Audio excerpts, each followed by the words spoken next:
itu masih tanggal 4, 5, 6,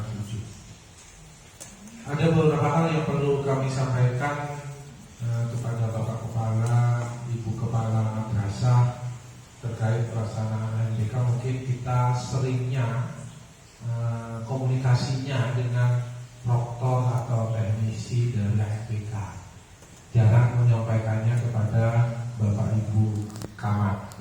Oleh karena itu kesempatan yang baik ini perlu kami sampaikan agar nyambung. Jadi Bapak Ibu Kepala kemudian dengan proktor dan teknisinya juga nyambung terkait dengan teknisnya.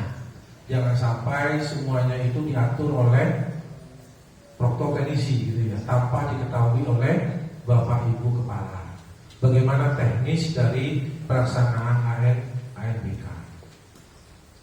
Mungkin langsung saja Bapak Ibu yang saya hormati, bahwa AN itu tidak membebani peserta seperti UN. Karena AN seperti yang sudah disampaikan oleh Mas Menteri di depan, sudah disampaikan bahwa AN tidak menimbulkan konsekuensi terhadap individu, siswa, guru ataupun kepala madrasah. Jadi tidak menimbulkan konsekuensi langsung terhadap individu, siswa, guru ataupun kepala madrasah. Tetapi AN itu nanti memunculkan yang namanya agregasi sekolahnya. Jadi nanti profil madrasahnya yang nanti dikedepankan, bukan penilaian terhadap individu siswanya, individu gurunya atau individu kepala madrasahnya. AN berbeda dengan UN karena hasil AN itu tidak memiliki konsekuensi terhadap peserta didik yang menjadi peserta AN. Jadi tidak ada nanti yang namanya SHAN. Kalau SHUN kan ada SHUN. Nanti tidak ada yang namanya SHN. Sehingga nanti hasilnya AN ini tidak berpengaruh terhadap kelulusan, tidak berpengaruh kepada naik kelas atau kenaikan tingkat, juga tidak berpengaruh terhadap PPDB. Misalkan dimintai di jenjang yang lebih tinggi untuk PPDB-nya, tidak. Kemudian hasil AN tidak menampilkan skor peserta AN dan tidak untuk memberi peringkat bagi madrasah. Jadi tidak ada nanti ranking madrasah, kemudian tidak ada skornya yang didapat oleh siswa. Kemudian yang ketiga, hasil AN hanya akan diketahui oleh pemerintah, sekolah, dan dinas pendidikan untuk perbaikan di masa depan. Jadi nanti yang dipotret itu adalah profil madrasahnya dari hasil AN ini, yang nantinya digunakan untuk perbaikan di masa depan. Jadi hasil AN itu digunakan untuk memetakan mutu pendidikan. Jadi untuk pemetaan mutu pendidikan, memberikan umpan balik kepada penyelenggara pendidikan, dan untuk merancang tindak lanjut untuk perbaikan mutu sistem pendidikan. Jadi tujuannya ke sana, memetakan mutu pendidikan, kemudian juga untuk perbaikan, nanti perbaikan mutu sistem pendidikan. Nah, Bapak Ibu, nanti asesmen nasional itu adalah evaluasi sistem pendidikan untuk mendorong dan memfasilitasi terjadinya perbaikan mutu pendidikan. Asesmen nasional nanti itu ada 3 yang diujikan. Yang pertama adalah AKM, kemudian yang kedua adalah survei karakter, kemudian yang ketiga survei lingkungan belajar. AKM sendiri itu nanti dibagi 2, ada literasi, ada numerasi. Jadi totalnya berarti ada 4 yang nanti diujikan. Jadi literasi nanti gabung dengan survei karakter itu di hari pertama, Jadi siswa nanti ujiannya 2 hari. Beda dengan UN. Kalau UN dulu kan kalau MTS 4 ya. Kalau Alia berapa? 6 hari. Nah, jadi beda. Ini hanya 2 hari. Setiap siswa 2 hari. Jadi kalau misalkan ada siswa ikut AM sampai 4 hari, berarti itu proktornya yang salah. Salah menyeting siswanya, itu berarti dia ikut ujian lagi. Nah, jadi seharusnya hanya 1 anak ikutnya 2 hari. Pasangannya literasi nanti dengan survei karakter, kemudian numerasi dengan survei lingkungan belajar. Pasangannya seperti itu. Nah, dari hasil ini kemudian akan diperoleh pemetaan dan umpan balik bagi satuan dan dinas pendidikan. Jadi tidak ada skor untuk individu murid, tidak ada skor untuk guru, dan tidak ada skor untuk kepala madrasah. Dari pemetaan ini kemudian diadakanlah nanti perbaikan proses pembelajaran dan pengelolaan satuan pendidikan. Dari perbaikan ini nanti diinginkan terjadinya peningkatan karakter dan kompetensi peserta didik. Nah itu, jadi ini perlu diketahui bedanya antara AM dengan UN. Jadi berbeda sekali. Jadi UN ini, AM ini tentunya tidak membebani peserta didik. Nah, kemudian kita lihat tabel ini, bagaimana antara murid, guru, dan madrasah untuk menghadapi AM. Bahwa yang pertama untuk murid, karena ini seperti yang tadi disampaikan, bahwa tidak ada hubungannya dengan kelulusan, tidak ada hubungannya dengan kenaikan tingkat, dan tidak ada hubungannya dengan PPDB gitu ya. Makanya untuk murid ini diambil kelas 5 MI, kemudian 8 MPS, 11 aliyah. Jadi diambilnya seperti itu. Untuk guru itu untuk meningkatkan kemampuan melakukan asesmen serta melakukan pembelajaran yang menumbuh daya nalar dan karakter secara lebih utuh. Bagi sekolah, harapannya madrasah itu nanti bisa memfasilitasi guru untuk melakukan refleksi dan perbaikan pembelajaran. Bagi orang tua itu tidak perlu mencari bimbingan belajar atau buku-buku latihan AM. Lebih baik mendorong putra-putrinya untuk membaca secara luas, karena diperlukan adanya literasi dan numerasinya. Oke. Nah, seperti yang sudah disampaikan tadi, bahwa untuk MTS itu diperlukan sampling itu 45 siswa. Kalau misalkan 100 ya tetap diambil 45 siswa. Kalau siswanya 245, kalau siswanya 10 berarti ikut semua. Nah, tapi kenyataan di lapangan biasanya nggak seperti itu.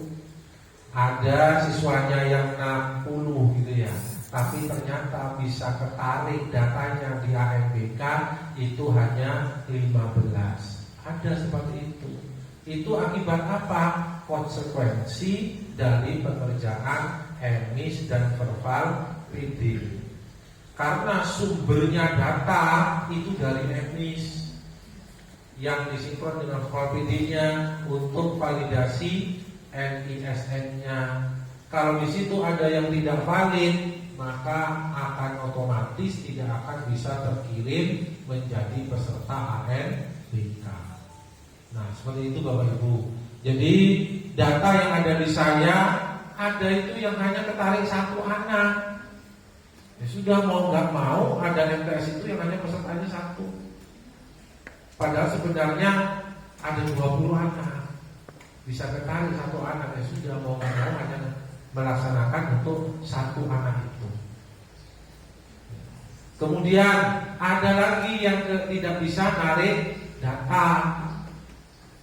sampai detik terakhir sudah ditutup, nggak bisa narik data, ya berarti yang melaksanakan ANBK-nya cukup guru dan kepala madrasah mengisi survei lingkungan belajar.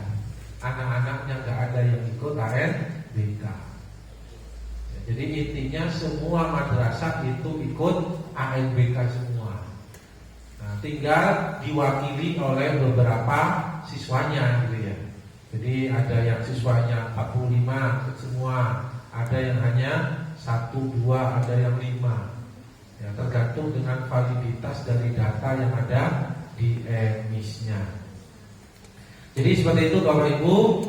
Kemudian untuk pendidik guru, ya, untuk guru maka guru dan kepala madrasah itu wajib ikut survei lingkungan belajar.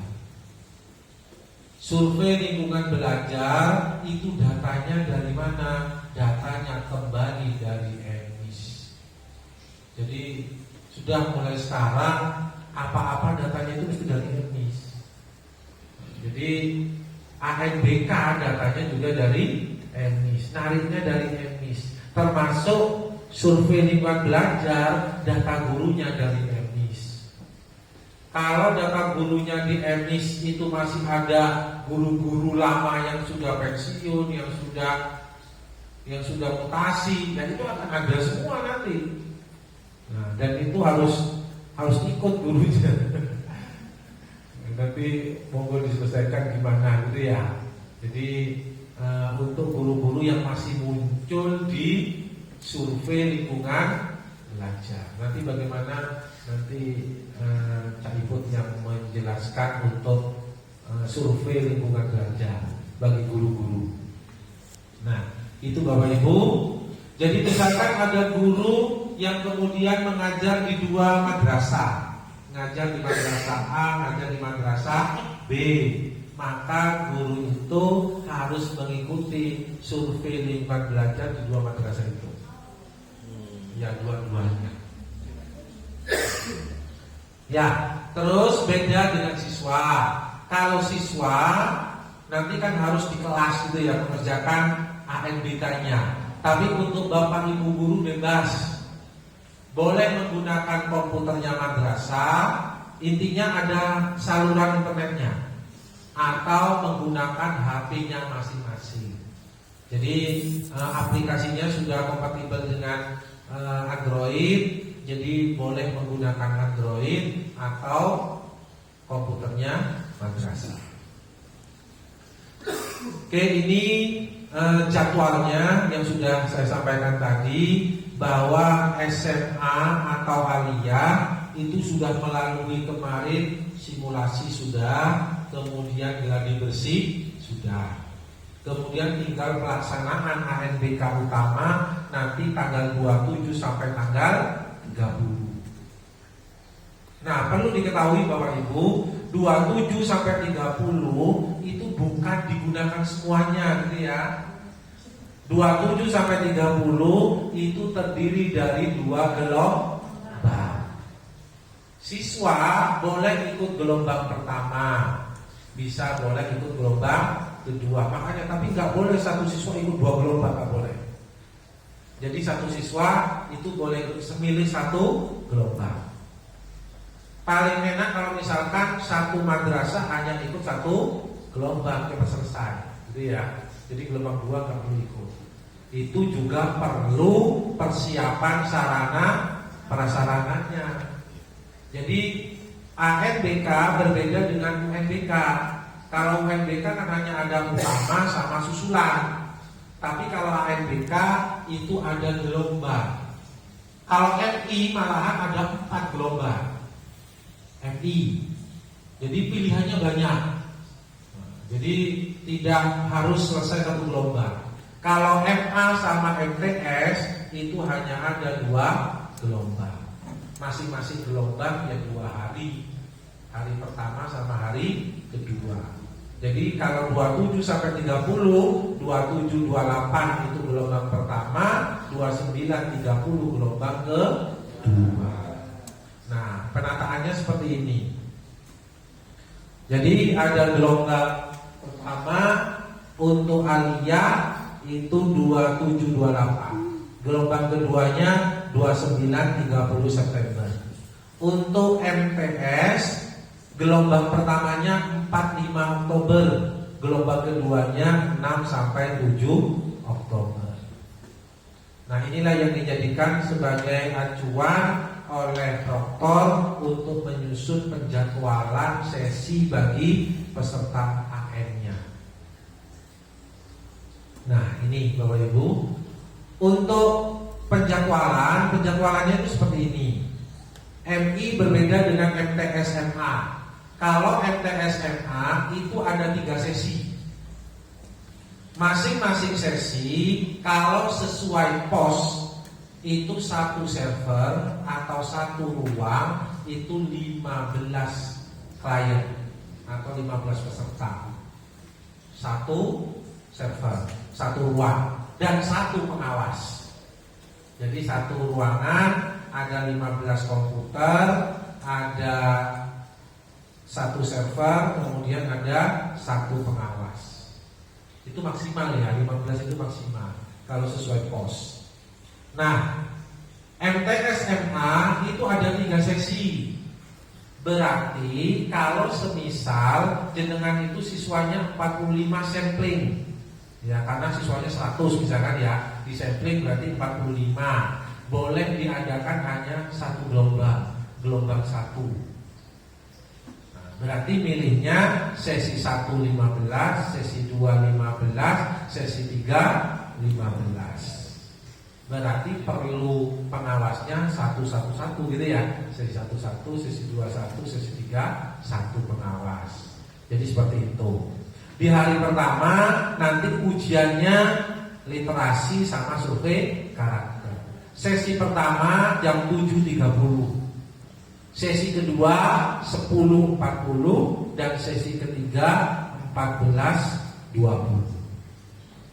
Kemudian ada cara lain, misalkan saya nggak mau sesi 3 misalkan ya. Ada seperti ini penjadwalannya. Misalkan Alia punya sampling 45 siswa. Ini misalkan MTS juga boleh 45 siswa. Punya laptop itu hanya 16. 16 itu digunakan 15 siswa sama 1 server proktor. Nah, untuk kliennya berarti 15. Karena nggak mau sesi ketiga, berarti mau nggak mau harus pilih gelombang 1 dan gelombang 2. Harus dipecah siswanya. Ada yang ikut gelombang 1, ada yang ikut gelombang 2. Nah, misalkan seperti ini, boleh misalkan ngaturnya seperti ini. Di gelombang 1, hari pertama, sesi pertama 10 siswa. Sesi keduanya juga 10 siswa. Nah, berarti hari kedua kan mesti ngikut kan ya. Ini siswanya harus sama gitu ya. Jadi 1 gelombang siswanya harus sama.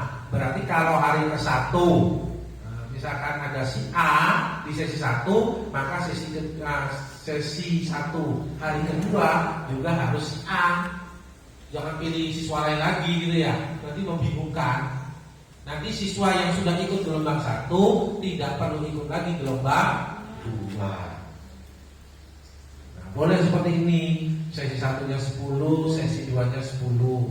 Hari kedua berarti tetap anaknya yang sama. Sesi 1 10, sesi kedua 10. Sudah berapa anak tadi yang sudah ikut? 20. Berarti kurang 25. 25 anak ikutkan di gelombang kedua. Nah, di gelombang kedua hari pertama sesi 1 dibuat 10, sesi 2-nya dibuat 15. Maka hari keduanya harus sama juga. Nah, yang sesi 1-nya 10, sesi 2-nya 15. Berarti pas 45. Jadi monggo misalkan seperti itu. Kalau dibuat 1 hari selesai, 1 hari gelombang 1 selesai, nggak bisa 1 hari ya, 2 hari. 2 hari gelombang 1 selesai di monggo. Nah, pengaturan ini kalau MTS ditunggu sampai tanggal 27 September harus sudah fit.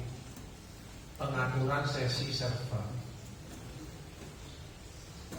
Kalau bisa nggak sampai tanggal 27 sudah fix untuk pengaturan sesi sama server. Jadi pembagian seperti ini. Ini hubungannya dengan pengawas, jadi pokoknya dengan pengawas. Butuh berapa pengawas? Kalau sudah diatur sesinya, servernya seperti ini berarti sudah kelihatan. Butuh pengawas berapa orang? Nanti tinggal diajukan ke KKN-nya untuk menghitung jumlah pengawas yang nanti disilang. Oke, seperti itu. Nah, beda dengan MI. Nah, mungkin ada yang MI juga di sini. Kalau MI nggak ada ya. Nah, kalau MI itu ada 4 gelombang. Ada 4 gelombang, sesinya hanya 2. Nggak ada sesi 3 di MI, nggak ada. Hanya ada sesi 1 sama sesi 2. Ya, 2. Jadi hanya ada sampai sesi 2. Beda dengan MPS sama Halia. Nah, bisa dibuat seperti ini. Kalau misalkan hanya laptopnya sedikit, hanya 4, ya berarti sesi 1 hanya 4 orang, sesi 2 4 orang, berarti semua gelombang dia ikut. Boleh gelombang 1 8 orang, gelombang 2 8 orang, gelombang 3 8 orang, gelombang 4 6 orang. Jadi totalnya jadi 30. Artinya pas akhirnya. Jadi boleh seperti itu. Oke, monggo nanti setelah ini bisa di cross check ke proktornya gitu ya, dibagi berapa gelombang untuk pengajuan itu untuk pengawas silangnya. Kita lanjutkan.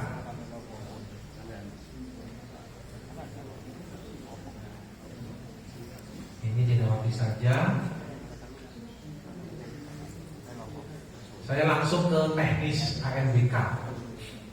Jadi Bapak Ibu, untuk ini cerita karena sudah dilalui oleh MTS sama MA, sudah dilalui. Yang masih sekarang jalan itu MI gitu ya.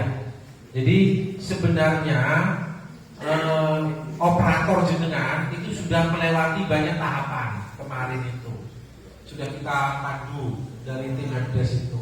Jadi mulai dari pendataan siswa sebelum disampling itu semua siswa kelas 8 akan masuk di bio AM atau bio SMP, akan masuk di sana semua siswa sebelum disampling. Kemudian sama pusat di generate, kemudian akhirnya terpilih 45 siswa sebagai sampling dan 5 siswa cadangan. Nah, kemudian ada yang namanya Verval TIK. Di Verval TIK ini operator mengisikan data kepemilikan komputernya, sehingga akan muncul akhirnya madrasah ini layak untuk menjadi mandiri atau madrasah ini menjadi menumpang. Dari mana? Dari data Verval TIK. Kemudian setelah itu data-data ini akan dikumpulkan di web ANBK. Jadi akan dikumpulkan di web ANBK. Nanti di sana akhirnya akan muncul mandiri online, mandiri offline. Nah, semi online, bukan offline, mandiri semi online, semi online, setengah online. Kadang offline, kadang online berarti. Nah, Bapak Ibu, penentuan online semi online itu juga berdasarkan kemampuan sarana prasarana jenengan. Jadi kalau jenengan punya server yang kemarin sudah pernah dipakai UNBK, saran saya ikut semi online. Kenapa eman-eman sudah punya server? Karena kalau sudah punya server, kita ikut semi online, itu pelaksanaannya akan lebih stabil lah. Beda dengan online. Kalau online itu faktor utamanya adalah jaringan internet, kemudian server pusatnya harus kuat. Kemarin ada simulasi, ada gladi, itu banyak yang kendala di online. Banyak kendala, apalagi seperti sekarang jaringan Indihome-nya seperti ini, Telkom saya nggak tahu jadinya gimana kalau yang online. Beda kalau yang semi online. Kalau semi online butuh internetnya hanya 3 hari. Yang pertama pada saat sinkron. Sinkron itu mendownload soal. Jadi ada di servernya pusat, kita download untuk ditaruh di server lokal, servernya madrasah itu. Nah itu bisa dilakukan malam hari, bebas pokoknya. Jadi pokoknya seharian itu. Misalkan jadwalnya hari Sabtu, ya sudah Sabtu sampai malam. Besoknya biasanya kadang bisa kadang enggak. Kalau enggak, ya berarti menghubungi helpdesk untuk di-unlockkan, untuk dibukakan sinkron ulang. Ya, jadi seperti itu. Jadi semi online itu yang pertama hanya untuk download soal. Kemudian yang kedua untuk token waktu mau mengerjakan. Yang ketiga untuk ngirim jawaban.